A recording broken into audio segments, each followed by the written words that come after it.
What's going on, everybody? It's Cody. Welcome back to the channel. We're here with a weird two-game split. It's such a weird slate for tomorrow.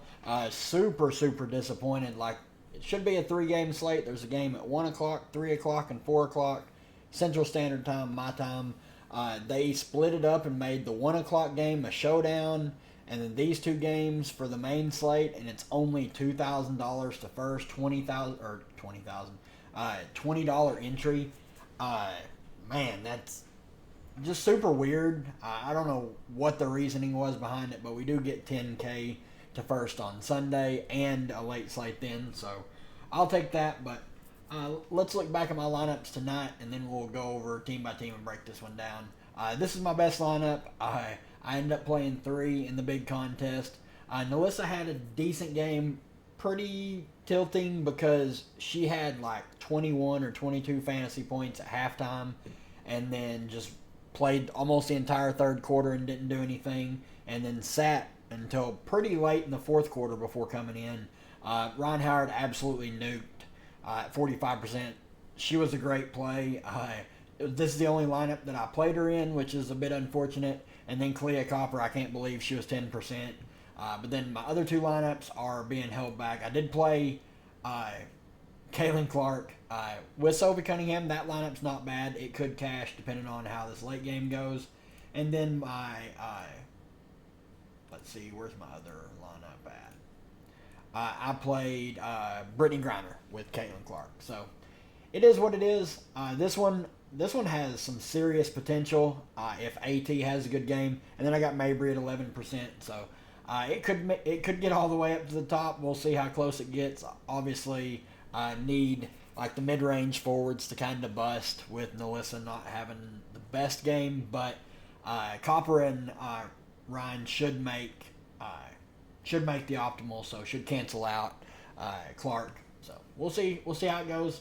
They don't have spreads up on Draftkings Sportsbook yet, but I have them pulled up on my phone for another app. Liberty at the Aces. It's a 2.5 point spread.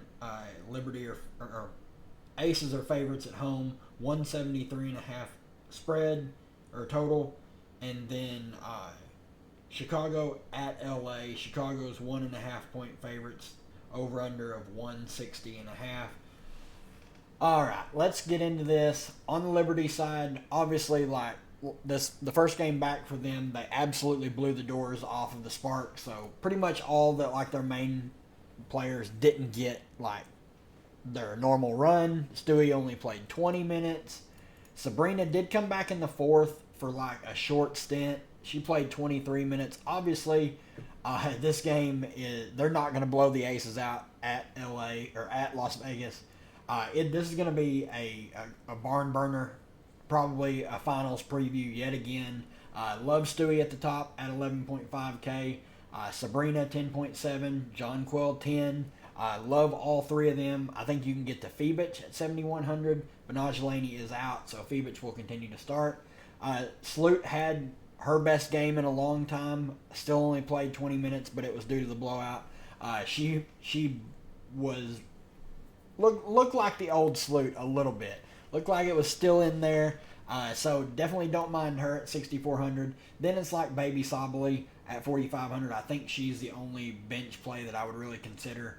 Thornton, I'm not paying 6,500 for her. She went absolutely nuts in garbage time. So not someone I have much interest in. On the Aces side, Asia Wilson's 13.4K.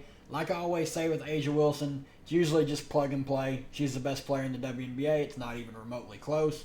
But if there's any team that has been able to contain her, not stop her, just contain her, it is New York. Sandy does a great job at throwing different schemes at her, different looks at her. She will double her and force Kia Stokes or someone else to beat her. So I do think this is a slate where you could get away from Asia Wilson and just pray. But, I mean, she's the best player on the planet. So I'll probably just play her and live with the consequences if she has her floor game. Jackie Young, sub 10K. Always have interest in Jackie when she's sub 10K. Just does a little bit of everything. Great defender. great at getting the peripheral stats, can score the ball well as well. Kelsey Plum, fine, 8,600. It's a great price for her. She's pretty score independent though. Chelsea Gray she just doesn't look healthy. 7,700 is a solid price for her. If you think she has a good game, it's just few and far between. You never know about her minutes as well. Alicia Clark is fine, 5,900. Should play around 20 minutes, but not the best fantasy point per minute player. I have some interest in Tiffany Hayes at 5,700. She's been seeing uptick in minutes and is a good fantasy point per minute player. She has some burst and can get to the basket. Kia Stokes has seen her minutes decrease of late and has just been abysmally bad. So not a lot of interest there. There's not a lot of interest in really anyone else down here. Really just waiting to see if they'll give Gus extra run. Like, she needs to play more than what she's been playing. That's really all I'm waiting on for the bench here. The last game of the day, Chicago at the Sparks. On the Chicago side, Kennedy Carter, I don't believe, traveled with the team. They mentioned that it was a possibility that she may not travel with the team. We'll get full confirmation tomorrow, but I'm not expecting her to play.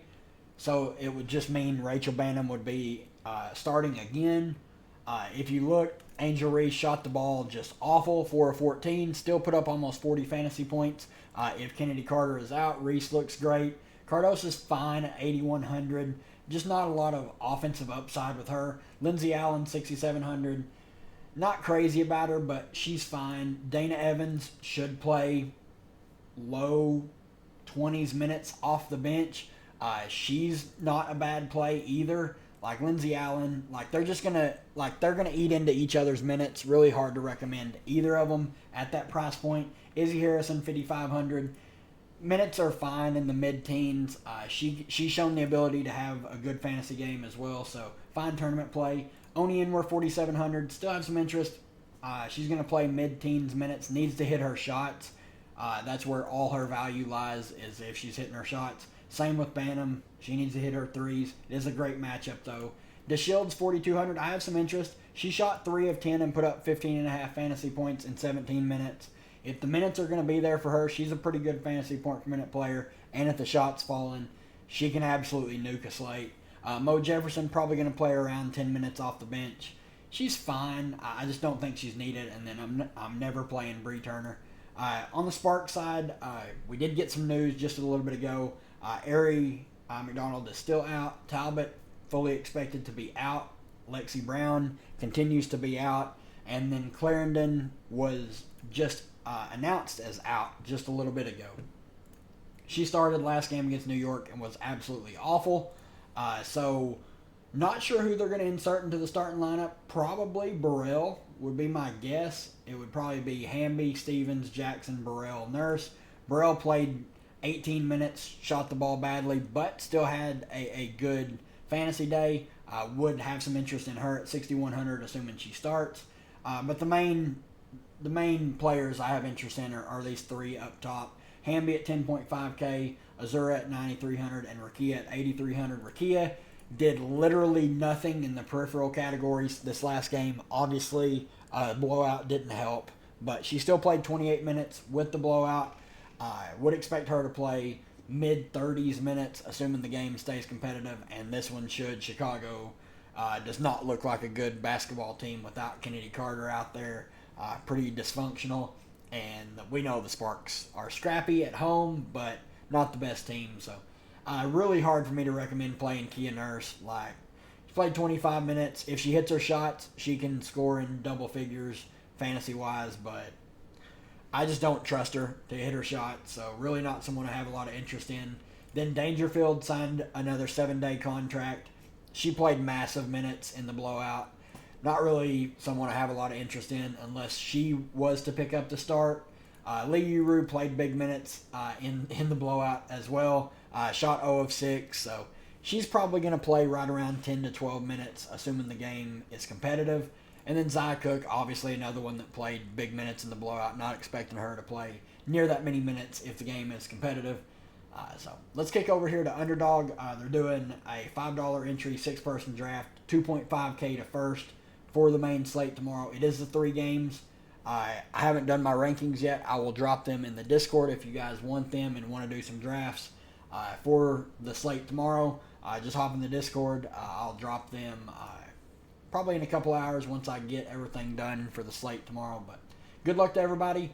If you enjoy the content, leave a like on the channel. We are on the road to 500 subscribers. We're super close. Gaining subscribers every day. Really thankful for everybody that watches the content. I appreciate all of you guys, and we will see you in the live stream tomorrow.